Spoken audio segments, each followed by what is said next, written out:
Mental poisoning. Harvey Spencer Lewis.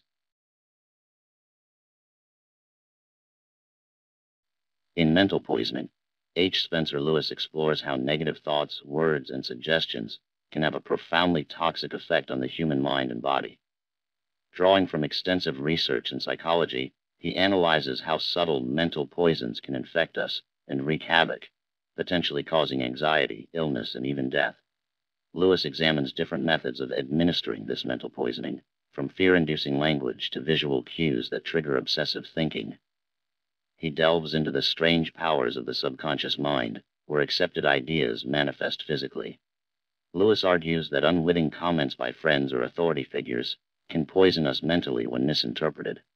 Ultimately, he advocates vigilance in guarding thoughts and speech to avoid inadvertently harming others. If you enjoy my videos and find value in what I share, I kindly ask you to support the channel by hitting that like button and subscribing. It costs you nothing, but it would mean the world to me. Thank you.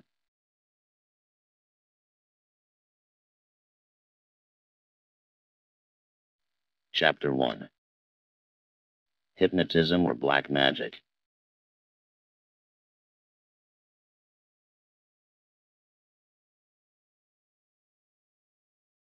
The chapter opens on the baffling deaths of over 20 people connected to opening King Tutankhamun's tomb in 1922.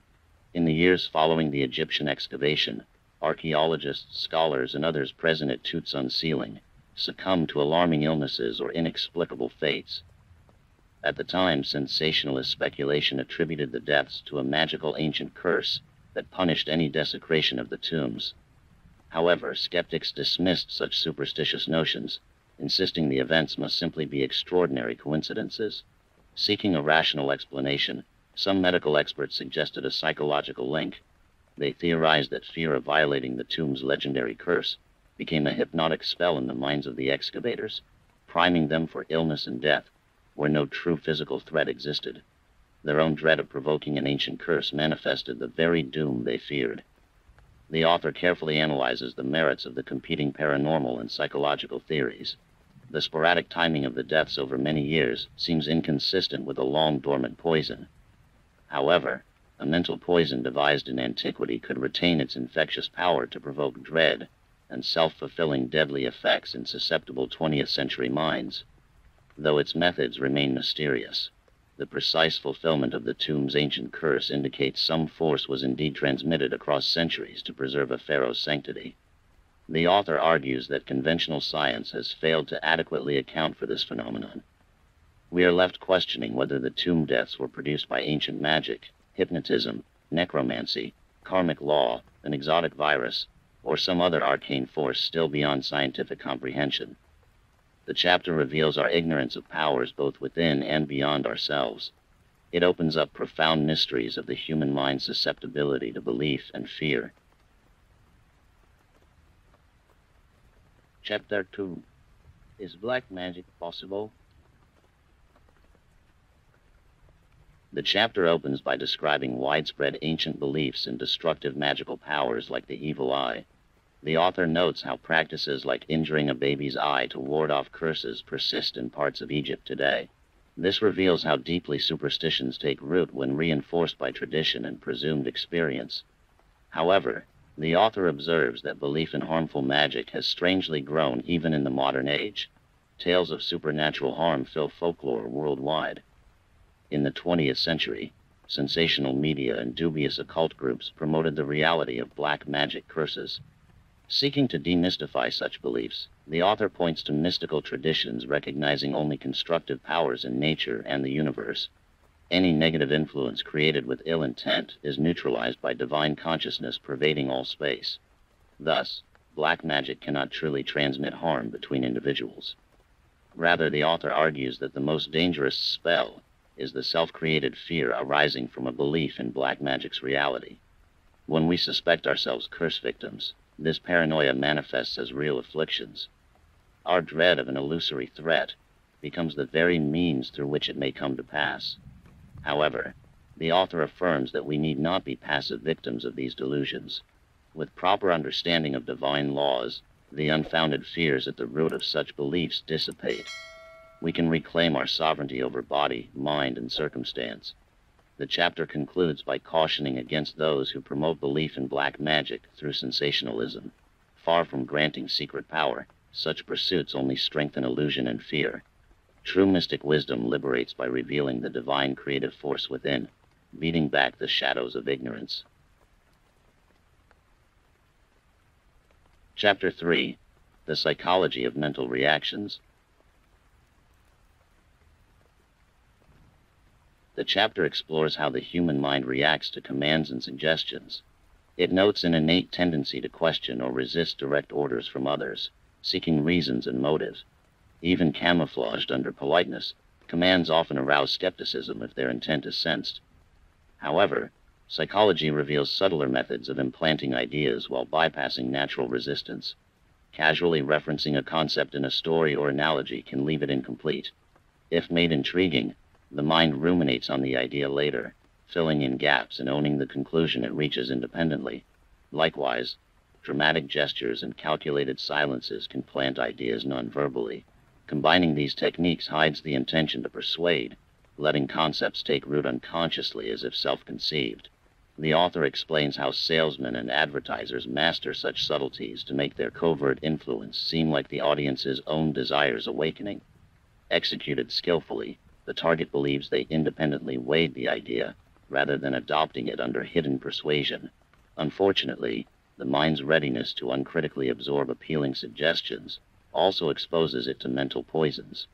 Before realizing their harm, victims incorporate toxic concepts that seed self-destructive compulsions. Rumors, sophistry, and hearsay become perceived wisdom. However, that power can be reversed. Psychological techniques used to propagate positive ideas and uplift consciousness. Words of wisdom, sincere and profound, need no subterfuge to thrive in receptive minds. Where understanding flows, so follows progress.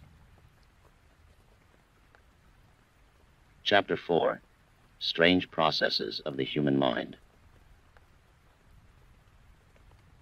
It is now widely accepted that the mind has power to influence the body's functioning, for better or worse.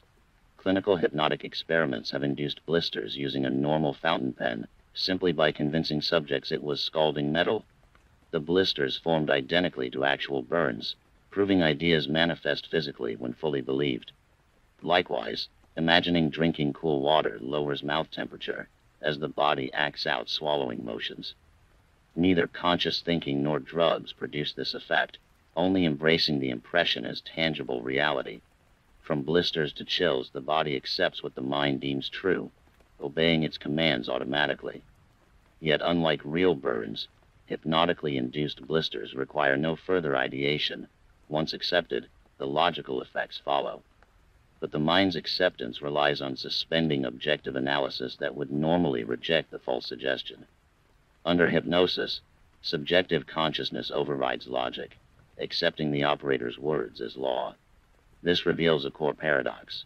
The mind empowers ideas it believes, yet cannot distinguish reality from deception in certain states. While awakened logic resists implausible notions, dimmed awareness surrenders to them unconditionally. Thus, misguidance becomes self-fulfilling. No harm arises from simply imagining scenarios. But when misconstrued as literal, the mind manifests imagined conditions physically. None can deliberately infect us with thought viruses. However, by unwittingly suspending disbelief, we may infect ourselves with falsehoods that wreak real damage. Yet this darkness has its counterpoint. If misbelief can manifest sickness, so can faith foster health. By disciplining our thoughts and questioning hidden assumptions, we retain authorship over our inner world. Then imagination creates not affliction, but the joyful life envisioned.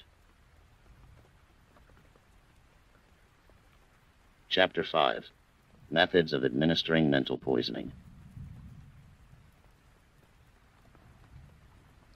This chapter explores how the mind's tendency to uncritically accept appealing ideas renders it vulnerable to mental poisons, toxic concepts that take root and breed harmful delusions. 3 factors are identified. Firstly, the mind seeks affirmation of its reasoning abilities, readily adopting notions that seem to validate its conclusions. Even implausible ideas are embraced if they complement supposed wisdom. Secondly, Concepts aligning with existing beliefs feel intuitively valid, bypassing conscious analysis. Uncommon ideas may thus flourish by presenting as insight rather than imposition. Thirdly, the mind indulges ego by rejecting mainstream perspectives in favor of alternative explanations. However eccentric, notions feel more enlightened for contradicting the perceived orthodoxy. Combined, these tendencies cause the mind to incorporate irrational proposed ideas without recognizing their damaging implications. Falsehoods are woven into the victim's worldview. Three main vectors spread such toxins: spoken suggestions under pretense of candid concern, dramatic nonverbal cues, and vivid imagery manipulating subconscious associations. Victims manifest psychological self-fulfilling prophecies, or even psychosomatic physical symptoms. Fearful fixations translate into real experience. However, positive effects are equally possible. Gentle wisdom can nurture, empower, and inspire. Truth resonates without artifice. By fostering discernment and self-mastery, we gain perspective to filter wisdom from folly, ensuring ideas uplift rather than destroy. The chapter concludes by urging vigilance over thoughts and words, as we are vulnerable both to mental toxins and to unintentionally spreading them. Awareness and care in processing information, inside and out, are essential to avoid poisoning ourselves and others.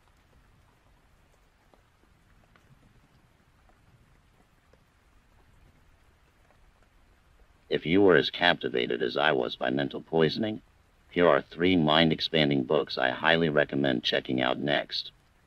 Coming in at number 1 is The Kybalion by the Three Initiates. This occult classic dives deep into the Hermetic teachings on mentalism, vibration, and polarity, how our thoughts and ideas shape reality on unseen spiritual levels. It's a codex to awakening the mind's hidden powers. Next up is Journey of Souls by Michael Newton. Through hypnotic regression, Dr. Newton accessed his patients' between lives memories to reveal our soul's purpose, guidance from masters, and the immense power of thought to impact our destinies beyond physical death. And third, pick up a copy of Initiation by Elizabeth H. Her spiritual autobiography details profound ancient Egyptian rites of passage that unlocked elevated states of consciousness and occult abilities. It's a powerful roadmap to transcending fear and mastering the mind.